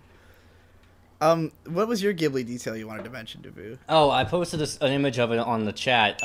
She carries heavy-ass bags from the store, and she starts to drop them, so she just runs towards the table, plops them on the table real fast. And it's not a terribly well animated detail. I didn't notice it until rewatching the clips just now, but the frying pan she bought bursts out of the bag. I don't know. I thought it was a Ghibli detail because it's really subtle. That's great. The screenshot I posted also has please activate Windows on the bottom right corner of the screen. Whoops. I've got a couple of Miyazaki-isms that crop up in this movie. The one that stood out to me is whenever she takes off on her broom and her hair goes yeah, what is, like, Miyazaki probably, like, has some sort of, like, upsetness at the course of evolution that your hair standing up when you're afraid or about to get into a fight didn't carry through into Homo sapiens and just wishes it happened to your hair. Like, every fucking Miyazaki character does it, I mean, your hairs do stand on end on the back of your neck and stuff, but you know, he just takes it up to 11. I think another Miyazaki fascination is old people and how slow they are. Because the old lady with in the kitchen, she's just sort of like, oh, let me answer what you said. Half a second late. And that really comes to a head in Ponyo, where it's like the most technical fucking performance of super old people I've ever seen, where, like, every single wrinkle is perfectly considered for maximum old folk home aesthetic. It's crazy. I don't know what I don't know what's up with Miyazaki and old people. What I think is Miyazaki's fascination with old people is that, like, in order to live long enough to be an old person, you have to accrue, like, a certain amount of worldliness and wisdom, but not necessarily to be like as smart as like the younger generations, because like, you know, whoever comes after you is going to have to pick up on like all this new shit, all this new technology and stuff that's getting introduced. And yet, like, for old people, even if they don't like understand that stuff, they probably have a better understanding of just how to live. And like, so his old people tend to be like, you know, very polite, very considerate, and like they have a lot of guidance for the younger people, even though they are so out of touch that they can't really communicate with them in a way that they'll entirely get. I love that in the scene where Kiki comes to town, like the three people who she stops on the sidewalk, like the two younger people just kind of walk away, but the old woman's like, well, you know, it's a good day, because she kind of gets it. She's kind of like, okay, well, you're just a small town girl. I understand what's happening, but like, you know, you're in the city now, and I don't have time. I do think Miyazaki's a bit of like an old tradition snob kind of guy, right? I mean, that's kind of what Kiki's about. She's a little bit more attuned to old-timey conservative shit than a lot of the people around her. I guess Miyazaki probably... You know, I don't think he's, like, conservative, per se, so much as just that he thinks that... I think he believes that young people throw a lot of good advice by the wayside in their pursuit of being themselves. Recently seeing some old interviews with Miyazaki that weren't subbed. I didn't know what he was saying, but just his body language. Did you know that Miyazaki used to not look like Miyazaki? His hair wasn't always white. It was surprising to me. He used to be a lot more fat and... really fat? Like, he used to look like more of a... He used to look like more of a director. Or like, you know, like more of a normal director, as opposed to like an iconic face. Like he's definitely someone who's gotten better looking as he's aged. Yeah, so like seeing him. That's what I aspire to. I saw him in like the mid '80s or so, or like around the time that Totoro came out, and he's got black hair, and he's got the same kind of demeanor that every other like Japanese person who isn't an actor has when they're getting interviewed on TV, right? He's all shy. He's like his head is down. He didn't turn into this like super like stone-faced cynical beast until like he became famous in the West for all of these highly exaggerated quotes. And I think maybe it was this sense of like, oh, I'm old now. Now I can be like a big shithead and tell people what's up and be, you know, really like let my fucking It's funny because I feel that way out. right now. Right. I feel that way as of like turning 26. I'm just like, yeah, I'm an old fuck now. I get to yell at everybody. Right. Well, because you're on YouTube where most people are pretty young. You know, by the time Miyazaki was in animation, there was still there was a whole generation before him, really. So, yeah. Oh man, I searched Miyazaki. One of the first questions on Google is Miyazaki really retired? That question will not go away until he's fucking dead for at least a couple of years. The current answer is no. He's working on a movie right exactly. now. Here's another Miyazaki-ism that's in there, and this one's more subtle, but I read into it. The line about how crows used to listen to witches and be their servants, but they're not anymore. I love that shit. This is another one of his "we used to be closer to nature" things. Oh fuck! They're still close to cats, but only with this very like tangential, weak like connection to the spirit realm or some shit. So even witches are becoming more modernized. Yeah, cool, because they're all going to the big city like Kiki. They don't want to live in small towns They say that apparently they say that you know, witches are leaving the house older and older. Nobody leaves at 13 I feel like Miyazaki anymore. is obsessed with how like the times, how there's all this vestigial old stuff that's long gone. Maybe he made Dark Souls and forgot to change his last name. Like secretly, he only changed his first name, right? Well, most of what I've got now is like more specific notes. Does anybody have any like broad things they wanted to talk about still? I don't know. You guys seem to fixate on like Kiki's failure to. Like that she fails all the time. To me, what the first part of the movie feels like is watching her. She comes to this town. She initially meets adversity, but after that, everyone likes her, and like, you know, her business takes off. Yeah. And it seems like she's on an upward slope. There are ups and downs. Until the whole... to me, it feels like an overall pretty positive upward slope up until she has that thing with Tombo and her magic It's more a matter away. of her mentality. It's that, like, even though she is succeeding, she still is dissatisfied. Like, it's not really... like, the fact that her self-confidence is so easy to shake... that, like, all she has to do is look at some pretty girls and just feel like she's nothing, you know, even though she is running a successful business, which is understandable, but, like, you know, it to me, it just created this overall dour feeling because I guess that's how I felt when I was a teenager. Yeah, you know what, Ben? I think I can reconcile this difference in perspective regarding Kiki's emotions by pointing out that don't think she has any internal monologues throughout the movie. So you project your own, right? So I'm projecting what I would be saying to myself during this whole scenario if I was in it, and it's usually pretty self-attacking. Ben, what I get from you is that you probably aren't nearly as high-strung as myself. You seem a lot more chill. Well, yeah, maybe. I can confirm that. I lived with both of you, and I can confirm that immediately. Yeah, it's just that, like, sure, she's got hang-ups, and like, her self-esteem is not perfect, and she's easily rattled by like, negative social interactions and things, but, like, she's succeeding at the things she set out to do. To me, it feels like she's making good progress and things feel good. I will right say up that until she loses her powers. There's an interesting moment, yeah, when she first gets depressed after coming to town. She lays in the bed, and Gigi's like, "Let's go somewhere else." And then she looks outside and she sees the ocean, and she's like, "You know what? I'm gonna find a place here." And that was kind of my favorite thing about her, is that even though she's misguided, because her idea of why she wants to do this all is romantic, and she doesn't really understand the why of, like, what is the point of living in a town like this.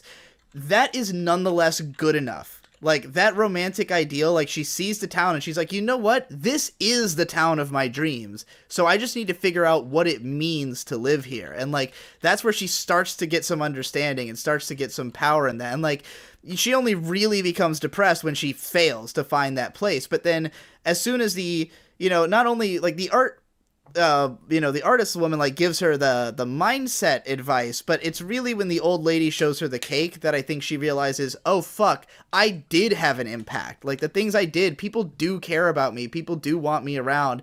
And when she says, like, well, you better tell me your birthday too so I can make you a cake, it's like now she's, like, accepting, okay, I will be here next year, I will be doing something for people. So that's really where it starts to feel like this the upswing is why to I me. don't dislike the ending of the movie, the whole blimp climax, because I think scenes like that feel grating because they're overused in Hollywood movies. The lowest point moment abruptly cut off by the perfectly timed opportunity for a redemption.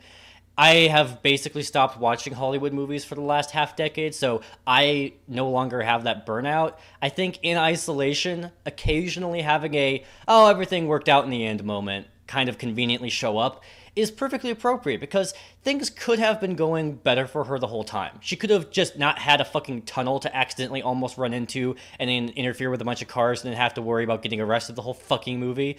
That didn't have to happen. If that hadn't happened, she may have actually had a good first impression of, like, dramatically swooping down on her broom and a couple people thinking she's cool, and that would give her an initial positive energy regarding the whole fucking city, her whole fucking trip. And recently, when I was trying to show off my typing speed on this website that gives you a bunch of random quotes, one of the quotes, I don't remember it exactly, I was going through it too fast and gave up, but the quote was, "People who are winning, it is much easier for them to win. Because you're much more encouraged, you feel like you're winning." That's what the idea of privilege is. Right, like, yeah. That when you have your foot in the door, when there's someone who can tell you how to succeed, you're more likely to succeed. Right, and I get it. I totally get it. When, like, your first moment, your first impression fucks up, you have this bitterness of, well, now I don't want anything to go right now, which is sort of what I was reading in when the striped shirt boy was trying to, like, impress her. She was just like, oh, fuck it, this is all ruined, I hate everybody, go away, So I think that, a lot of the things in the movie weren't going well for her. She happened to get fucking struck by the bit of wind, losing the cat doll, like, the weather kept fucking her over. I think it's fair that something dramatically good can happen to her. And again, I just think it's only grating because it's overdone in other movies. For this movie, I think it's fair. The whole bad weather thing that fucked up the blimp was set up throughout the whole movie. I think it works. I think it's fine. I wanted to have a big victory lap. Everyone cheers her. My favorite part, though, about the ending is the rest of the people in the blimp are like, good job, you saved the boy. I guess the scene will cut away before finding out what happens to us, because fuck all the other people in that blimp, right? Like, no one gives a shit. I agree with Devu, because I also don't watch a lot of Hollywood movies, and this doesn't feel too bad. Well, yeah, but, like, you watch anime movies or something. You watch some sort of thing. Most anime movies have a bigger problem, which is that the climax lasts fucking 45 minutes. That's the biggest problem with most anime movies. But You know, the worst thing about the blimp is that the helium didn't catch fire. I felt like it should have, but everyone would have had died. Did dirigibles ever work? Were they ever not? Is not flammable. Oh yeah, tell that what to made this the Hindenburg blow flamethrower. Balloon. Was that a hydrogen balloon? Yeah, the thing about the okay, well, fine. The common understanding of it is that the because hydrogen is lighter than helium, so it's a more effective as a negative ballast or whatever. But it is flammable. But it's not just the Hindenburg didn't just go up because it was filled with hydrogen. It also apparently the canvas or whatever that the blimp itself was made of was soaked in some kind of curing or sealant fluid that was highly flammable as well. I'm glad you weren't here for the Nazca cast. You would have been like, if the oxygen in this room in this world can support the ohms, why aren't they suffocating the humans? Also, how do you have sand going into an underground cave without collapsing? Your physics would have just gotten in the way of the whole fucking thing, man. Yeah, I like to ruin things. It's what I do. Well, I just wanted to talk about the cabin girl and how, the cabin girl is a really cool character, and I feel like the fact that she comes in way later in the movie to be, the mentor, to give her some confidence, and, the only reason she comes in so near the end, and she wasn't allowed to be a character in the film, was because the problem with Kiki is that she doesn't go out of her way to ask for help in any way, and the only reason that she got out of her funk was because the art girl came to find her. Well, that and other people are kind of, we've got the part where Asano forces her to go to Tombo's house because she makes her make a delivery to him, and she writes Tombo a letter seemingly explaining what happened the other night so that, just in case he had hard feelings about it. That was interesting. And he just reads it and pockets it and doesn't say anything. And then, the old lady calls her back to do another delivery. So it's the people around her are kind of trying to help her out of this funk. And I thought that it was really interesting that the message the art girl gives her is basically just get over it because eventually things will work out. The natural force of gravity will eventually bring you down to Earth. We're all the same. Even though what she wants to do is to get away from the Earth and fly. Yeah. But, I thought it was interesting that, part of the message to me in that scene where she talks about how art and witchcraft are basically the same. She literally says it's exactly the same. My artist block and your witchcraft block. And it's because something I think Miyazaki is trying to say with this movie is we're all the same.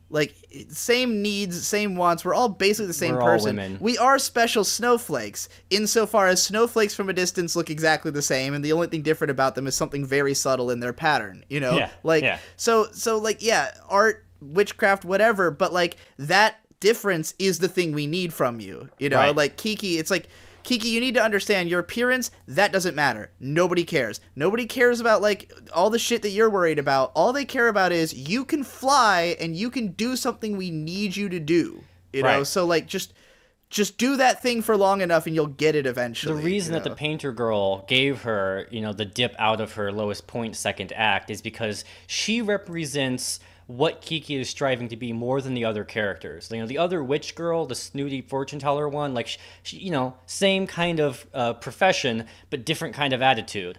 The bakery people. Her meeting the fortune teller girl at the beginning. It's like the beginning of Mega Man X when Zero comes in and shoots Vile, and she's like, "Oh man, I gotta beat this girl." So only not really. The bakery people, they represent what she's going for and just, being happy and successful in this city, but they don't know how to explain it to her.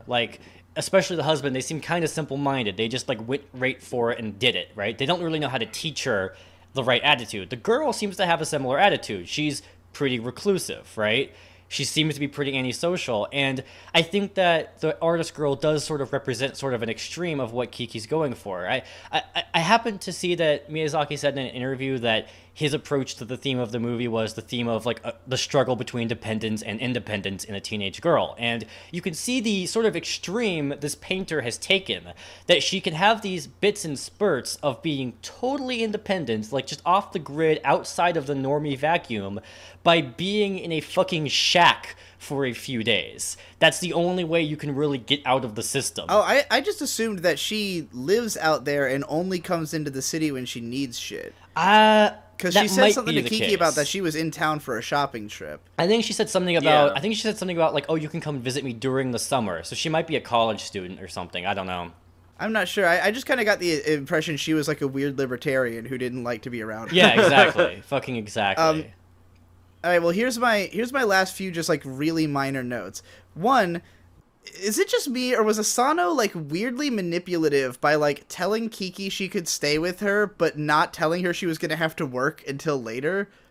I think, didn't she tell her she's got to work, like, 3 seconds later? It might be different based on which No, dub she you lets get. her go and, like, clean the whole, like, she takes her up to the room, and then Kiki, like, cleans the room and everything, and then, like, she comes down, and that's when Asano's like, oh, by the way, you won't should have to work pay here. Rent. Yeah, I guess that makes sense. Well, I mean, that first night was not, like, necessarily a long-term agreement. It was just, like, you can sleep here. Oh, you're right. And then the next day, I guess it was like, well, if you're gonna stay here for good, you should work in my bakery. Yeah, that's probably true. I mean, it's a little bit of manipulation, maybe, but I think it's also that they're on the same wavelength of, like, super, like, not wanting to be an entitlement kind of thing. Like, Asano and Kiki clearly get that together. Like, Kiki thinks, I have to pay for everything I do. I can't be a leech on anything. And Asano perfectly rides that wave with her. Oh, yeah, she's excited to do it, and I think Asano sensed that in her, because when in that scene where Asano sits with her, the way that she moves and everything is very measured. Like, she's really considering how she's phrasing everything, because she's like almost presenting this as like a business relationship that she's starting.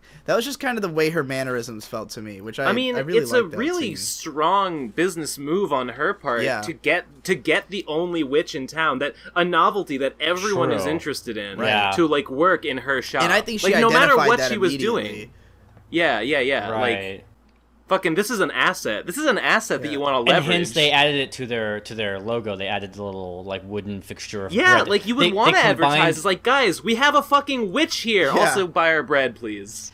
This movie is another great implementation of the Miyazaki style of how people react to magic, which is, like, passing fascination, but, like, no fucking swarming scientists. It's which is how it would be for real, in my opinion. Like, in real life, if we had magic and we understood, like, the limits of what it could do, we weren't afraid it was gonna be a nuclear weapon or something. We'd just be like, yeah, okay, cool. Like, same way we feel about fucking any app, you know? Like, oh, wow, this is life-changing for 15 minutes. I don't care It'd be like seeing a plane fly overhead. It's like, oh, neat. Yeah. I mean, I don't fucking understand heavier than air flight. It'd be like it's fucked up. It'd be like seeing the tallest man in the world. It'd be like, whoa, dude, you can reach the tallest shelves. Man, I wish I could do that. Some of my favorite lines of dialogue are the ones where it's like the old guy in the clock tower is all, wow, I ain't seen a witch here for a long time. Or the old assistant lady saying, it's just like my great-grandma said. Such like colorful depiction of how old this world is. That this when the old lady says my great-grandma, it's knew like all about knew all about the witches. Like, generations have gone by. Generations have gone by since there was a witch here. Pretty fucking since anyone's cool, seen bro. one. Like, seriously. Hey, well, that guy at the beginning in the clock tower, is he the same guy who, like, reaches out with his broom or with his stick or whatever to try and grab Tombo? Okay, yeah. Cool. Did anybody notice, I don't know how it took me 4 watchings of the film to even notice this character, but when they first take off on Tombo's stupid bike, they pass by this distinctly Asian-looking guy who just bursts out laughing the second he sees the bike. That guy is fucking awesome. I mean, that bike is ridiculous, because if I understand correctly, the pedals do not turn the wheels. The pedals turn the propeller, which propels the bike, and the bike... Which is, like, you know, obviously an incredibly inefficient way to, like, propel a land vehicle is by, like, air pressure. So, like, I mean, I would probably laugh, too. And let's just point out that her, like, magical hovering kicks in toward the end, and without that, they definitely would have extremely died. Oh, yeah. Speaking about another interesting detail that happens, like, toward the end of that scene, there's, like, some old castle walls. So it seems to me like that was really interesting. Like this whole city, it seems like, you know, they set out to make sort of a vertical slice of like a very old European city with all these different like things. So you have what looks to be like an 1800 style like old cottage buildings, you know, really well preserved, kind of like a San Francisco kind of thing of just all these old buildings. And then there's more modern buildings like outside of the city. But then there's still these castles. How old can any building in San Francisco be? The whole city's only like 150 years old, right? I don't know. 200. But anyway. It couldn't be older than that. These buildings are definitely older, obviously. But then there's I think my house is older than all of San Francisco, to be honest. But then there's like these medieval castle walls, and that is fucking cool. I don't know if it's a castle. It looks like there's more houses on the other side. It looks like this is like it would make sense for this town to have been a castle at some point, because it's on a hill and all. As the castle boy, and as a person who has been to various European countries and seen towns that are built out of castles, like, castles weren't just like a fortress, they were like walls to surround a city. Right. So, something like this, I've been to like a French town, or a French, like, it's like in between a city and a thing, but anyway, it was like built on a hill, and it was castle walls all around the outside, and you would just go, it was a really vertical town, and I think this is sort of like kind of based on it, where the higher up you go, like the streets are very vertical and slopey and up and downy, and it feels very much like that. The whole place feels very much like one of those old-fashioned harbor town castle. I mean, it was apparently based on a specific city in Sweden, so there you go. I have not seen Sweden, but yeah, it very Europe. It is very Europe. That much I can agree on. Here's a sort of a headcanon that May came up with that I think I agree with, about the scene where Kiki gets sick. Because it's kind of portrayed that, like, well, she was out in a thunderstorm, she didn't dry off correctly, she gets sick. However, all she says is that she's really hot. She kind of eats porridge and she feels fine afterwards. And she asks Asano, am I gonna die? And May's theory is that she actually had her first period. Because, like, that's generally how it feels. Is like, first of all, she'd be concerned because there's blood coming out of her. That's why she's asking if she's gonna die. Second of all, just, like, feeling really hot and kind of, like, like, just wanting to, like, lay around because you feel like you got a headache and your body hurts. But it's not because, like, if she was actually sick, why would she get over it in, like, an hour the way she does? Yeah. Well, no, she sleeps it off. She sleeps it off overnight, doesn't she? No, she gets up to go see Tombo the same day. Is it the same day? I thought it was the next day. I thought it was implied it was the she same wakes day. up and she says, "Sorry, I overslept." And then she's like, and then Asano's like, "It's okay. I have a favor to ask you." I thought she had just slept in for like 3 more hours and then said, "Sorry, I overslept." I think she went to bed for the night, and that was the next day. Because it seemed like it was in the morning that she came in and saw her sick, and then like she gets up. Hold on, guys. I'll the next go back. morning? Like, there was to the no movie. implication of the day having passed. See, this is again the sort of thing with the questions. Like, it's not clear enough. I mean, my other objection to this is, would you give someone on their period like oatmeal? Like, that seems like a kind of chicken soup I'm sort getting of remedy. a hard like, yes from because it's good for your stomach aches that you get when you're on your Okay, period. so objectively good okay, art does exist. alright. I have objective information. All right, here's the sequence of events. I'm looking at the fucking movie right now. She plops down on the bed, not feeling very good. Cuts to black. Now it's the morning time. Gigi is scratching on the window, so Asano comes up, sees that she's sick. So this is the morning time, she's sick. Later that day, she's out and about and going on, like, straight boys flying right, that's machine. what I thought. Yeah. So like she wouldn't have gotten over her cold that quick. I don't. She's got like the ice pack on her head. Would you give that? Would you? That because your head gets like when you have your first period, especially because the first one's usually the most intense. Like it's just like your head gets really hot, your guts hurt, and you just feel sick and like you're dying. Because you've been building up that first period over your whole life. Exactly. It's like 13 years of period. It's all just got to come 2 bursting years out. worth Right, but of like, and she's at the not exact born age baby. where it would happen, and it makes sense with like the way she acts in this part of the movie as well. Like she's a little bit more like hormonal and moody throughout this kind of part. Women, am I right? Well, I mean, it's the no. just the way the body works, Yeah. 13-year-old girl. I just feel like it's something Miyazaki would put in the movie and not say. I looked it up. The author, I guess I could see the it. author of the original novel is female, so I'm going to say 100% MythBusters confirmed that this headcanon is true. What? Shut up, Davu. That doesn't mean anything. It can. Just imagine the little animation of like confirmed that you see on MythBusters when they confirm a myth that's happening right now. Okay. Well, anyway, I maybe. like the headcanon. I think it's interesting. Could be. Anybody else got any small things they want to note? I mean, I don't think it really makes much difference. No, it doesn't make much of a it doesn't difference. really It's affect just a the cool movie very thought. much. Actually, I think you could probably read it either so I way went to and it's fine. I went to the Wikipedia page for the original author, and Kiki's Delivery Service, the book, came out in 1985, so the movie was pretty swiftly thereafter.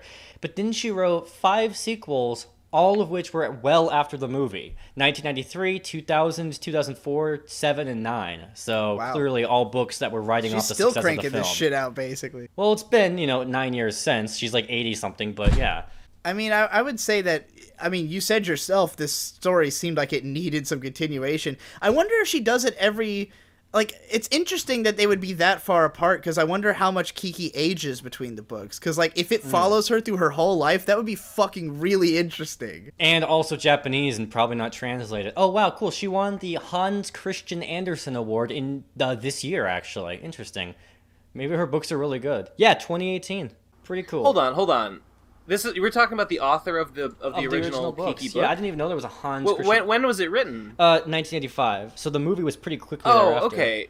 It's not as old as I thought. Yeah. All right. Neat. Anybody else got any more small detail crap? Any notes? Anything you need to get off your chest Foot before fetish. we wrap this up? So, okay, there's the scene where she's sleeping in the hay, and there's lots of ways the cows could wake her up, but of course, they start licking her feet. Now, for the first... Well, what else would they lick? Well, hold on. For the first second that she spends giggling and it cuts to her foot getting licked, it's like, that's clearly an interesting scenario that she's going to get out of, okay?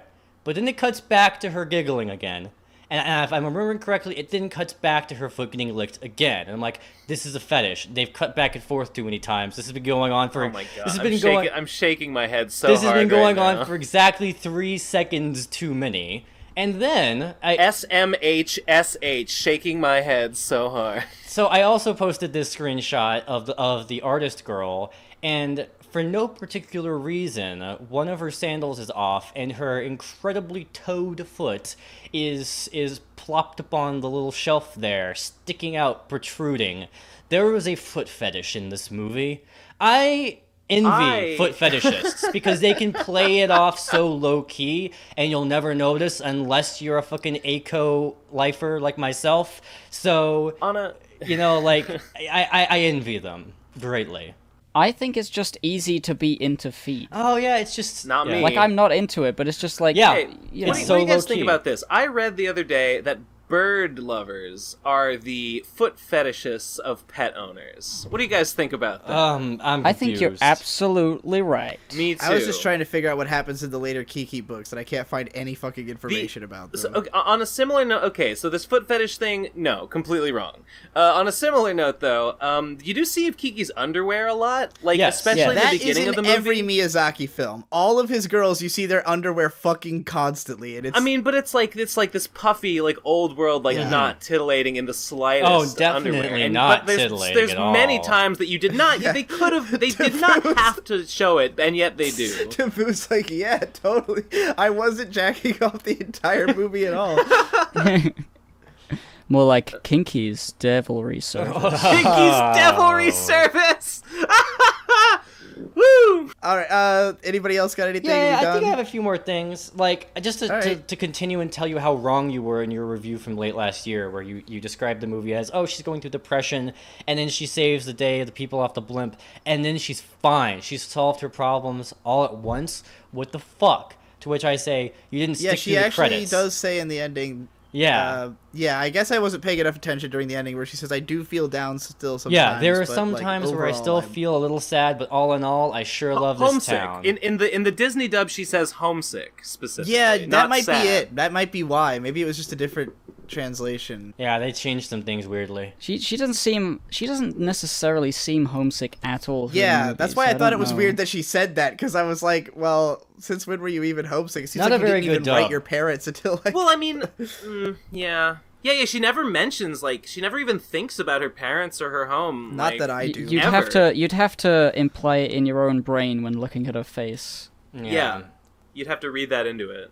The budget of the movie, right, is 800 million yen. And I'm like, that's a lot of numbers, but I'm like, wait, hold on. So it showed the dollars. It's like $8 million. 6.9 million. Now, The Little Mermaid came out the same year with a budget of 40 million.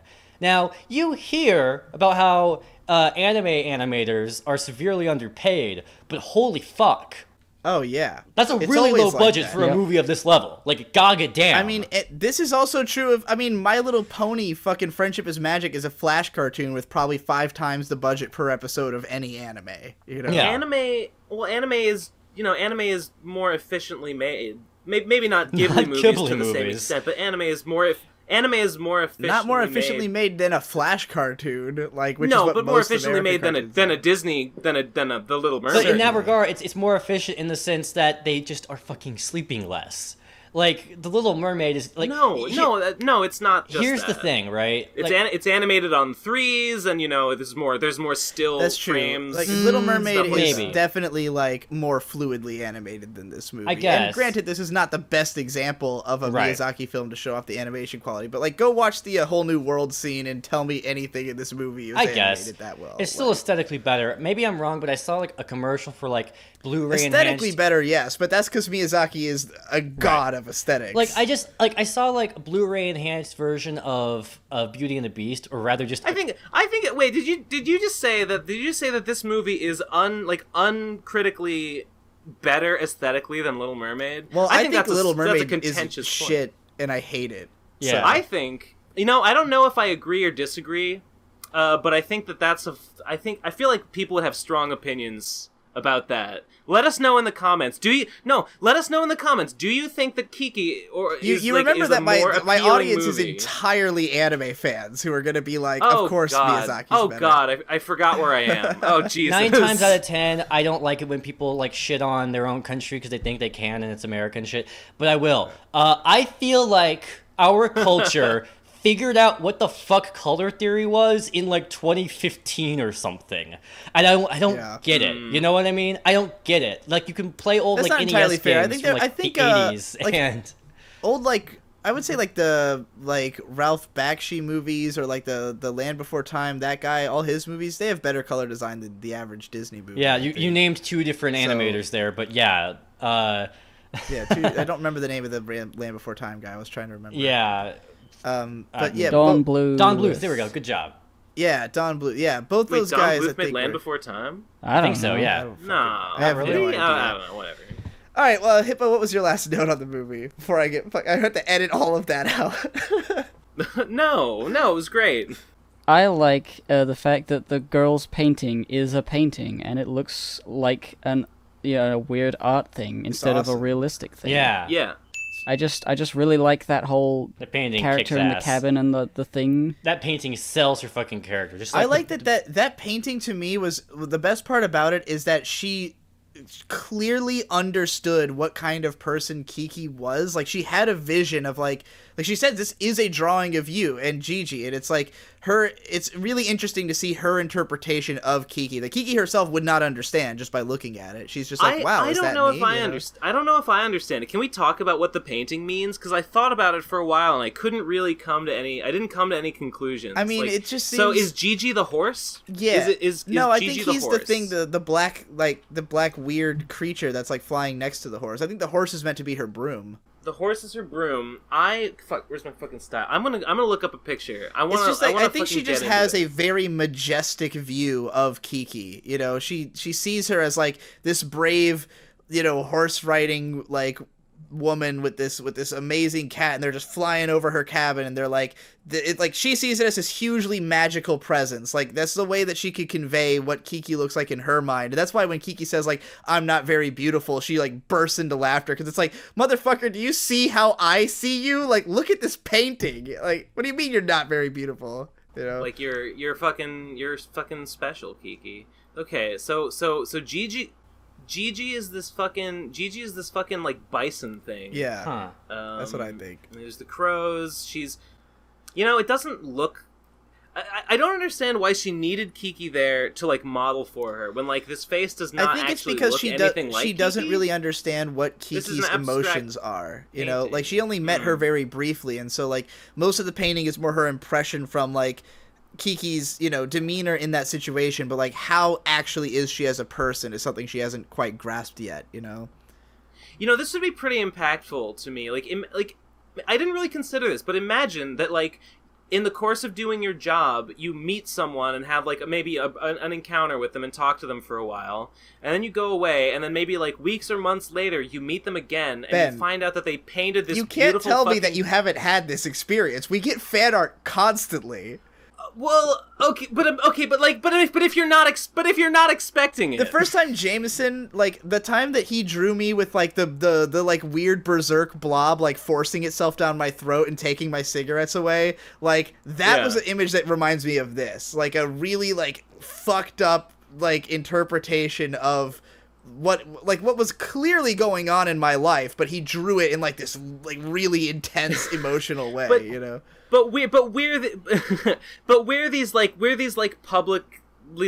publicly performing like out there. I mean, by the end of this movie, she is too. Like she's kind of famous, yeah. But this is before that. Like right now, to her, she is just a delivery girl doing a delivery job, and in the course of her job, she meets this person, and then she meets them again, and to see this and be like, I made like my mere existence, my mere like entry into your life for this brief time, like inspired this fucking work of art. Like that's.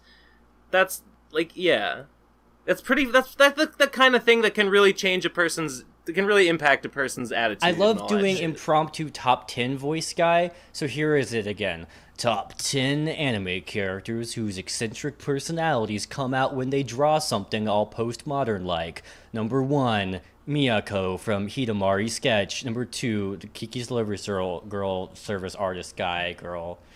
Fucking art. Number 3, Burger King foot lettuce. Yeah.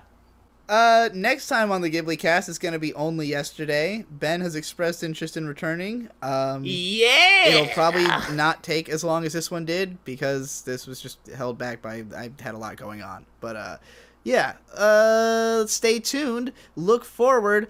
There's not much outro on this show, is there? Bye! Nope. Bye. Later. See you guys. Remember, kids... GHIBLICAST. Yeah. They better remember. It's a catchy jingle.